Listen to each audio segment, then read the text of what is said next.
Competitive ఎగ్జామ్స్కి prepare అయ్యే చాలామంది ఆస్పిరెంట్స్ నేను ఎస్సీ, నేను ఎస్టీ, నాకు మస్తు రిజర్వేషన్ ఉంది, నేను కొంచెం తక్కువ చదివినా కూడా సీట్ వస్తుందిలే అనేటువంటి భ్రమలో ఉంటారు.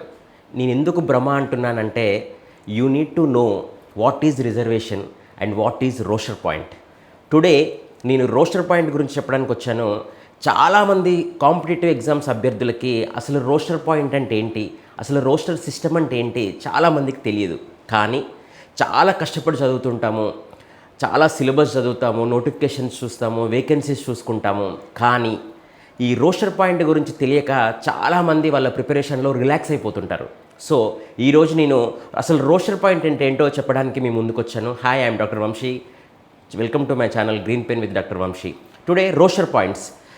రిజర్వేషన్స్ చాలామందికి తెలుసు. బీసీలో 29% ఉంది, ఎస్సీలో 15% ఉంది, ఎస్టీలో 10% ఉంది, ఈడబ్ల్యూఎస్లో 10% ఉంది. బీసీలో మనందరికీ తెలుసు ఏబిసిడిఈగా విడగొట్టడం జరిగింది. అండ్ రీసెంట్గా ఎస్సీలో కూడా ఏబిసిగా విడగొట్టి ఏకి 1%, బికి 9%, సికి 5% ఇవ్వడం జరిగింది. కానీ ఎప్పుడైతే మనం ఎగ్జామ్స్ ప్రిపేర్ అవుతుంటామో వేకెన్సీస్ ఎన్ని ఉన్నాయి, ఆ వేకెన్సీలో మన రిజర్వేషన్కి ఎన్ని పోస్టులు ఉన్నాయి, నేను వాటిలో ఎన్నిటికి ఎలిజిబుల్ అనేటిది కంపల్సరీ మనం చూసుకోవాల్సినటువంటి అవసరం ఎంతైనా ఉంది. రోస్టర్ పాయింట్ అంటే ఏంటంటే ఎంతమంది రిజర్వేషన్ ఎంత పర్సెంట్ ఉన్నా కూడా దాన్ని ఏ క్రమ పద్ధతిలో మనకు రిజర్వేషన్ ఆపాదించబడుతుంది అని తెలపడమే ఈ రోస్టర్ పాయింట్ యొక్క ముఖ్య ఉద్దేశం. మనకు ఆర్టికల్ 15 ప్రకారం సామాజికంగా కావచ్చు, ఆర్థిక పరంగా కావచ్చు, విద్యాపరంగా కావచ్చు, ఎవరైతే వెనుకబడిన వాళ్ళు ఉన్నారో ఎస్టీ కానీ బీసీలు కానీ వాళ్ళకు 15(4) ఆర్టికల్ ప్రకారం మనకు రిజర్వేషన్స్ ఇవ్వడం జరిగింది. ఇదే 16(4) ఆర్టికల్ ప్రకారం ఉద్యోగాలు వచ్చిన తర్వాత ప్రమోషన్స్లో కూడా ఇదే రోస్టర్ ప్రకారం మనకు ఆర్డర్ ప్రకారం మనకు ఇవ్వడం జరుగుతుంది. అసలు రోస్టర్ పాయింట్ అంటే ఏంటి? రోస్టర్ పాయింట్ 1 నుంచి 100 వరకు విభజించి ఉంటాయి మనకున్నటువంటి రిజర్వేషన్స్. అవి బీసీలైనా, ఎస్సీలైనా, ఎస్టీలైనా, ఈడబ్ల్యూఎస్ అయినా, ఓసీ అయినా, స్పోర్ట్స్ కోటాలో ఉన్నటువంటి 2% అయినా 1 నుంచి 100 వరకు విభజించడం జరిగింది. 1లో నేను మీకు అర్థం కావడం కోసం ఒక 20 వరకు నేను ఎందులో రాశాను, ఐ విల్ ఎక్స్ప్లెయిన్. ఫస్ట్ వచ్చేసి ఓసీని నింపుతారు, సెకండ్ వచ్చేసి ఎస్సీబీని నింపుతారు, థర్డ్ వచ్చేసి ఓసీని నింపుతారు, ఫోర్త్ వచ్చేసి బీసీఏని నింపుతారు, ఫిఫ్త్ వచ్చేసి మళ్ళీ ఓసీని నింపుతారు, సిక్స్త్ వచ్చేసి విజువల్లీ హ్యాండిక్యాప్డ్ వాళ్ళని నింపుతారు, సెవెంత్ వచ్చేసి ఎస్సీఏ గ్రూప్ని నింపుతారు, ఎయిత్ వచ్చేసి ఎస్టీ. ఈ విధంగా మనకు ఈడబ్ల్యూఎస్ 9, బీసీబీ 10, మళ్ళీ అన్ని ఓసీలు, 14th దగ్గర బీసీసీ, తర్వాత 15th దగ్గర మళ్ళీ ఈడబ్ల్యూఎస్, తర్వాత బీసీడీకి వచ్చేసి 18, బీసీఈకి వచ్చేసి 19, బీసీఏకి వచ్చేసి 20. ఇప్పుడు రీసెంట్గా ఎస్సీ వర్గీకరణలో ఎస్సీసీ మొదటి రోస్టర్ పాయింట్ 22 నెంబర్ దగ్గర వచ్చింది. మీకు ఎవరికైనా మీరు పేపర్ చూసే అలవాటు ఉన్నా ఈ మధ్యలో దీనికోసం వాళ్ళు ఆందోళన చేస్తున్నారు, మా రోస్టర్ పాయింట్ వెనక ఇచ్చారు మీరు చాలా అని. ఇప్పుడు అసలు పాయింట్కి వద్దాం మనం. మనకు సపోజ్ ఒక 22 పోస్టుల వరకు నేను రాశాను. ఇక్కడ మనకు 22 పోస్టులే ఉన్నాయనుకుందాం. ఒక నోటిఫికేషన్లో మనకు 22 ఖాళీలు మాత్రమే ఉన్నాయనుకుందాం. అప్పుడు ఓసీలకు ఎన్ని వస్తున్నాయి? 22లో ఇట్లా నింపిన ప్రకారం 8 వస్తున్నాయి. ఈడబ్ల్యూఎస్కి ఎన్ని వస్తున్నాయి? 2 వస్తున్నాయి. బీసీలకు ఏ వాళ్ళకు చూస్తే 2 వస్తున్నాయి, బి వాళ్ళకు చూస్తే 1, సికి 1, డికి 1, ఈకి 1.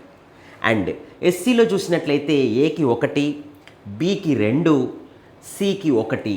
అండ్ ఎస్టీలో చూసినట్టయితే 1 పోస్ట్ వస్తుంది. 22 ఖాళీల్లో నాకు 29% రిజర్వేషన్ ఉంది కదా అని అనుకొని ఆ వచ్చిన 22లో 29% అంటే ఆటోమేటిక్గా మనకు 4-5 ఖాళీలు రావాలి. నేను బీసీని కదా, నాకు 4 వస్తాయి, నాకు 5 వస్తాయని అంటే అది కాదు. ఎన్ని వస్తున్నాయి? ఆల్మోస్ట్ అన్ని కేటగిరీస్కి ఒక్కొక్కటి మాత్రమే వస్తుంది. సో రోస్టర్ పాయింట్ అనేది ఈ విధంగా ఒక క్రమబద్ధీకరించబడినటువంటి వరుస క్రమం. సపోజ్ ఒక పోస్ట్ 7 పోస్టులే ఉన్నాయనుకుందాం, 7 పోస్ట్ వరకే ఉన్నాయనుకుందాం. ఇందులో ఏ బీసీసీ అయినా, ఈడబ్ల్యూఎస్ అయినా, బీసీడీ అయినా, బీసీఏ అయినా ఎవ్వరికి కూడా ఇందులో అవకాశం లేదు. వీళ్ళందరూ ఓసీలో మాత్రమే పోటీ పడాల్సినటువంటి అవసరం ఉంది. ఎందుకంటే ఈ 7 వరకు ఎవరికైతే కేటాయించారో వారికి మాత్రమే వేకెన్సీ ఉంటుంది. మిగతా వాళ్ళందరూ ఓసీ పోస్టుకు మాత్రం పోటీ పడాల్సి వస్తుంది. ఈ విధంగా ఎవరి రిజర్వేషన్స్ అయితే ముందున్నాయి, ఎవరి రోస్టర్ పాయింట్ ప్రకారం ఎవరికి కొన్ని నెంబర్స్ వాళ్ళకి కలిసి వచ్చాయి, ఇప్పుడున్న మన ఎగ్జామ్స్లో మన రోస్టర్ పాయింట్ ప్రకారం మనకి ఎన్ని వేకెన్సీస్ ఉన్నాయి అని చూసుకోవడం వెరీ వెరీ ఇంపార్టెంట్ ప్రతి కాంపిటేటివ్ ఎగ్జామ్ అభ్యర్థికి.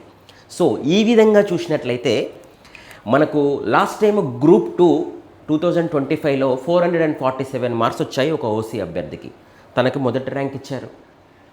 నెక్స్ట్ అబ్బాయికి కూడా 446 వచ్చాయి ఓసీ అభ్యర్థి, కానీ నెక్స్ట్ సెకండ్ తనని ఫిల్ చేస్తారా? ఫిల్ చేయరు.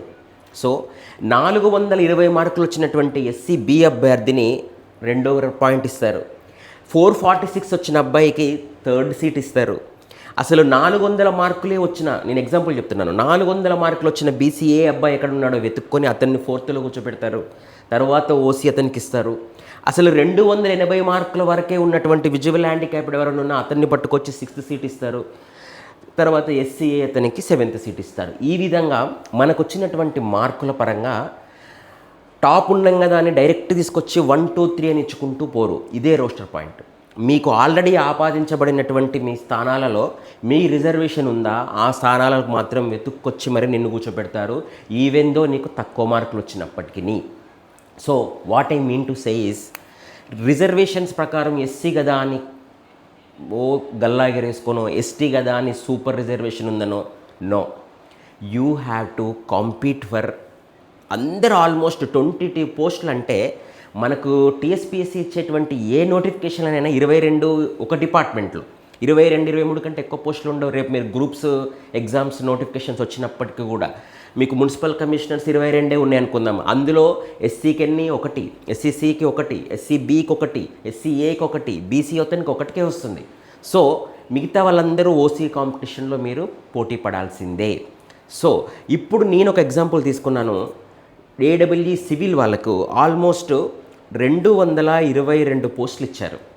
అందులో మల్టీ జోన్ 1, మల్టీ జోన్ 2.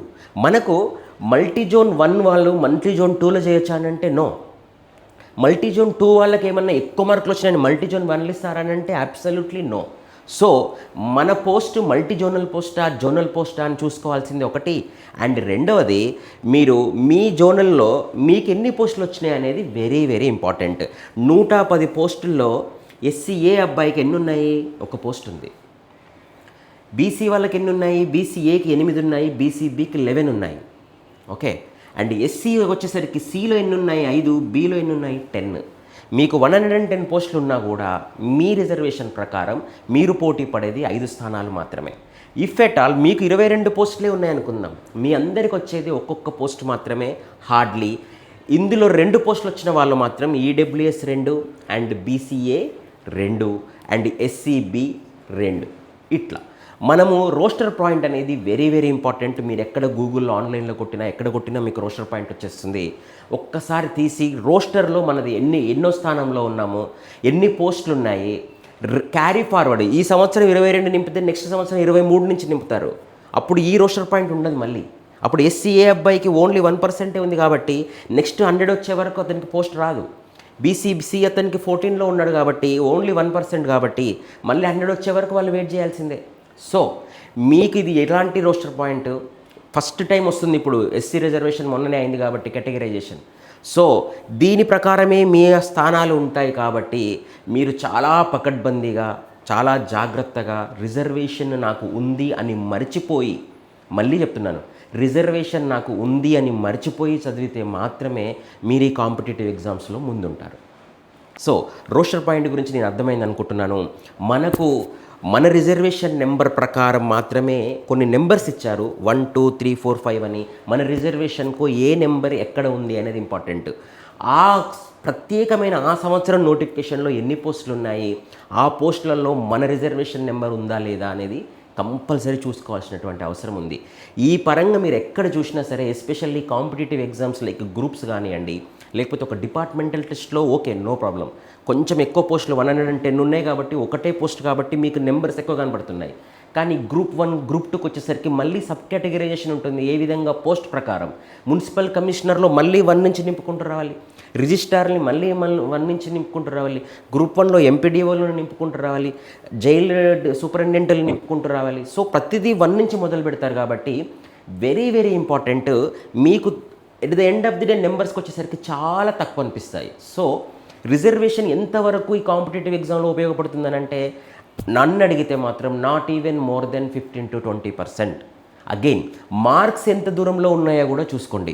ఈ మధ్యలో మొన్న జరిగినటువంటి గ్రూప్ 1 కానీ గ్రూప్ 2 కానీ ఒక ఓసీ అభ్యర్థికి తర్వాత వచ్చేటువంటి బీసీ అభ్యర్థులు, ఎస్పెషల్లీ ఓసీ, బీసీబీ, బీసీడి, ఈ మూడింటికి, ఈ ఓసీ నుంచి బీసీబీ, బీసీడీకి వ్యత్యాసం చాలా చాలా తక్కువ. Not even 4 to 5 marks. Again I repeat, OC వాళ్ళకి బీసీబీ, బీసీడీకి 4 మార్క్స్ కంటే కూడా ఎక్కువ డిఫరెన్స్ ఉండదు. 2, ఈ మధ్యలో ఈ ఎస్సీ కేటగరైజేషన్ అయిన తర్వాత ఇదే గ్రూప్లోకి ఒకటి వచ్చి జాయిన్ అవుతుంది. అదేంటంటే ఎస్సీసీ. నాకు తెలిసి ఈ 4టికి చాలా చాలా చాలా తక్కువ ప్రాబబిలిటీ ఉంటుంది మార్క్స్ విషయంలో సీటు కొట్టడానికి. ఎందుకు? వీళ్ళకి ఇచ్చింది only 5%. At the same time ఆ 5%లో వాళ్ళకి ఇచ్చిన రోస్టర్ పాయింట్ ఎంత అని అంటే 22. అసలు నేను ఇక్కడ 22 తీసుకోవడానికి కారణం ఏంటి అంటే ఇక్కడ ఎస్సీసీ అనే నెంబర్ రాలేదు. ఒకవేళ నేను 20 వరకే చెప్పితే అందులో ఎస్సీసీకి వచ్చింది 0. ఇఫ్ ఎట్ ఆల్ నేను 20 నెంబర్సే చెప్పాను, 20 పోస్టులే ఉన్నాయి. ఎస్సీసీకి ఏమన్నా పోస్ట్ వస్తుందా? నో. వాళ్ళ కేటగిరీకి కేటాయించబడ్డది ఏమీ లేదు. వాళ్ళు ఓసీలో కాంపిటీషన్లో ఉండవలసిందే. So OC, BCB, BCC are very very close. చాలా తక్కువ ప్రాబబిలిటీ ఉంటుంది. ఇప్పుడు కొత్తగా ఆఫ్టర్ కేటగరైజేషన్ అందులో ఎస్సీసీ ఉండబోతుంది. అండ్ నెక్స్ట్, ఈ మధ్యలో విపరీతమైన కాంపిటీషన్ పెరిగి వాళ్ళకి ఇచ్చినటువంటి 10%లో కూడా చాలా కట్ ఆఫ్ మార్క్స్ పెంచబడ్డ కేటగిరీ ఏదైనా ఉంది అని అంటే ST. Again I'm telling you, ఎస్టీస్లో బీభత్సమైన కాంపిటీషన్ పెరిగింది. మీరు గ్రామీణ ప్రాంతాల నుంచి ఎవరైనా కొంచెం దీని మీద అవగాహన లేని వాళ్ళకి కానీ, ఈ మధ్యలో కొత్తగా కాంపిటీషన్లోకి ఎంటర్ అయిన వాళ్ళు ఎస్టీస్ ఎవరైనా ఉంటే కంపల్సరీ ఏ నిమిషం కూడా వేస్ట్ చేసుకోకుండా కంపల్సరీ చదవాల్సిందే. ఎందుకంటే మీ కేటగిరీస్లో బీభత్సమైనటువంటి కాంపిటీషన్ ఈ మధ్య కాలంలో చాలా పెరిగింది. నెక్స్ట్, ఎవరికైనా అడ్వాంటేజ్ ఉందా అని అడిగితే రోస్టర్ పాయింట్ ప్రకారమే చెప్తాను నేను. ఎప్పుడైనా ఏ కేటగిరీ పోస్ట్ అయినా 2వ పాయింట్ అంటే 2 పోస్టులు అయితే ఇస్తారు కదా. So SCB నింపాల్సిందే. 4th నెంబర్లో ఉన్న బీసీఏ. ఓకే, విజువల్లీ హ్యాండిక్యాప్టెడ్ 6 ఉంది.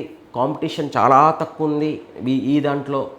అయినా వాళ్ళు కొంచెం కష్టపడ్డా కూడా ఇందులో రావడానికి ఆస్కారం ఉంది. And 7th number is very very important, SCA. అసలు ఇందులో ఎస్సీఏకి ఏ ఉపకులాలు ఇచ్చారో కూడా చాలామందికి తెలియదు మనకి. సో ఎవరికైనా అడ్వాంటేజ్ ఉందా చాలా అని అంటే SCB first, next BCA. Very very very very important. ఈ పాయింట్ ఆఫ్ వ్యూలో మీరు చదువుకుంటే మాత్రం ఎస్సీబీ వాళ్ళు మీరేమన్నా పోస్ట్కి ఎలిజిబిలిటీ ఉంటే దయచేసి కూర్చొని హ్యాపీగా చదువుకోండి. బీసీఏ చాలా వరకు మీకు చాలా అడ్వాంటేజ్ అంటే చాలా అడ్వాంటేజ్ ఉంది. 7% రిజర్వేషన్ ఉంది.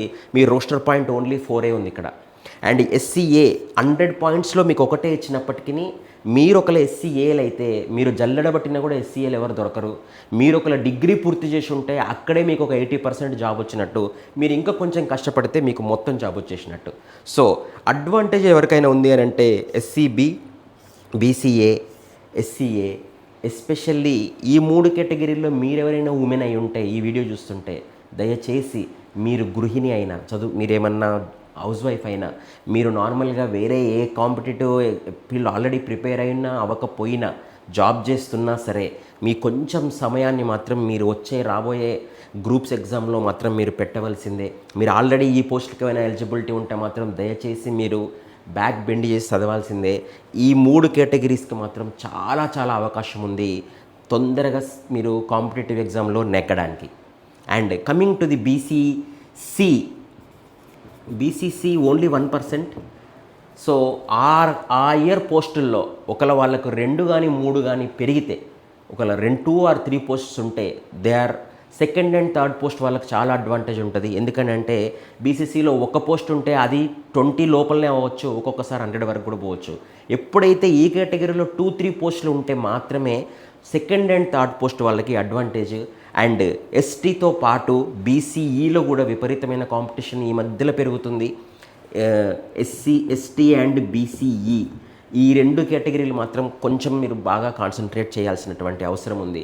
అండ్ స్పోర్ట్స్ కోటాలో మనకు 2% ఉంది. మీరు ఎవరైనా నేషనల్ లెవెల్లో కానీ ఇంటర్నేషనల్ లెవెల్లో కానీ మీరు ఎవరైనా రిప్రజెంట్ అయ్యి ఉంటే మాత్రం మీరు కొంచెం కష్టపడ్డా కూడా మీ కేటగిరీ మిమ్మల్ని పుష్ చేస్తుంది. Again I want to tell you, BCE BCB visually handicapped లేకపోతే వాట్ ఎవర్ ద హ్యాండిక్యాప్టెడ్ దానికి ఎవరికైతే 4% రిజర్వేషన్ ఉందో వాళ్ళకు కూడా అడ్వాంటేజ్ ఉంటుంది. దయచేసి మీరు చదువుకోండి. And lastly I want to mention EWS compulsory మీకు ఎడ్జ్ ఉంది. మీరు కంపారిటివ్లీ ఓసీ వాళ్ళతో చూస్తే మీరు బీసీబీ బీసీడీ ఎస్సీసీ కంటే కూడా అడ్వాంటేజ్ ఎవరికైనా ఉంది అని అంటే అది మళ్ళీ ఈడబ్ల్యూఎస్కే ఉంది. So I am not going to deep into reservation here. Just I want to tell about the roster points. 1 ఎవరికి ఇచ్చారు, 2 ఎవరికి ఇచ్చారు, 3 ఎవరికి ఇచ్చారు, 20 లోపల మనం ఎన్ని ఉన్నాము మీరు ఇప్పటి నుంచే గెస్ చేయగలగాలి. గ్రూప్స్లో రేపు ఒకలా 500 పోస్ట్కి ఒకలా గ్రూప్ 2లో, గ్రూప్ 1లో 500 పోస్ట్ లాస్ట్ టైం ఇచ్చారు కానీ ఇప్పుడు ఇస్తారనుకోవడం అది కళ. కంపల్సరీ ఒక 200 కంటే ఎక్కువ రావడమే చాలా గగనం. అట్లాంటప్పుడు కూడా ఎన్ని డిపార్ట్మెంట్స్ ఉన్నాయి, ఆ డిపార్ట్మెంట్స్లో ఎన్ని పోస్టులు వస్తే నాకు ఎంత రిజర్వేషన్ వస్తుందని తెలుసుకోవడం కోసం roster point is very very important. So మళ్ళొక్కసారి మీరు గూగుల్లో కొట్టినా కూడా రోస్టర్ పాయింట్ బయటకు వస్తుంది. మీ రిజర్వేషన్లో ఈసారి మిస్ అయితే నెక్స్ట్ ఎక్కడ ఉన్నాము, ఇక్కడ 22 ఇచ్చారు ఎస్సీసీకి, నెక్స్ట్ నెంబర్ ఎక్కడ ఇచ్చారు, ఇలాంటి పాయింట్స్ మాత్రం as a competitive exam prepare అయ్యే వాళ్ళు కంపల్సరీ చూసుకోవాల్సిందే. It will giving you the major advantage some groups, కొందరికి చాలా డిసడ్వాంటేజ్గా కూడా ఉంది.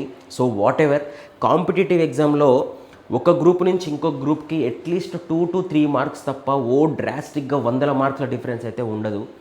నన్ను అడిగితే లాస్ట్లీ రిజర్వేషన్ లేదు అని చదువుకోండి. మీకు ఎవరికైనా రిజర్వేషన్ ఉన్నా కూడా అప్పుడే మీరు కాంపిటేటివ్ ఎగ్జామ్లో సెలెక్ట్ అవ్వడానికి ఆస్కారం ఉంది. Thank you.